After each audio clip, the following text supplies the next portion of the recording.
Chris Rock, he just gave the audience permission to admit what they'd been thinking all along. That's the real power of a joke like his. It doesn't just make you laugh, it pulls the mask off, slowly, in front of a crowd that's suddenly realizing maybe they've been conned. And the most devastating part, Meghan wasn't in the room to defend herself. But she didn't have to be, because from that night on, the poor Meghan act was finished. Every late night host, every satirist, every Twitter account with a Wi-Fi signal now had blood in the water. What Rock did in under 5 minutes would take her PR team years, maybe decades, to undo. A perfect roast doesn't just land, it detonates. The f*** is she talking about? I didn't know. That's like marrying into the Budweiser family and going, they drink a lot.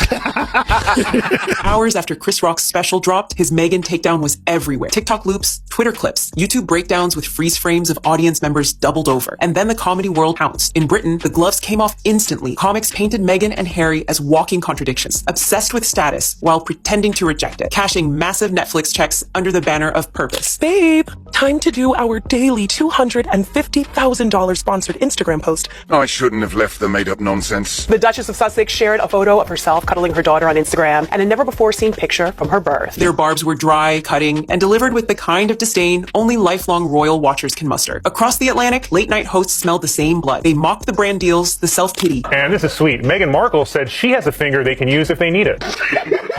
The infamous "We want privacy" line, hammering it so hard you could almost hear the palace laughing. We want privacy! We want privacy! Well, I just think some people might say that your Instagram-loving wife actually doesn't want her privacy. How dare you, sir? My Instagram-loving wife has always wanted her privacy! 5 minutes later.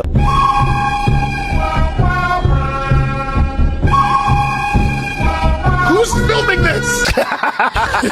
The worst part, the jokes started overlap. Comedians who'd never shared a stage were making identical cracks. That's not coincidence. That's the moment a narrative flatlines. By week's end, Meghan wasn't a misunderstood duchess or an ex-actress. She was the comedy world's newest running gag, a human headline whose contradictions were too easy, too obvious, and too funny for any comic to ignore. The roast had gone global, and it wasn't stopping. Meghan Markle, the only thing she found was a rich, famous husband. The nearest thing Meghan Markle ever had to $1 billion idea was marrying a prince.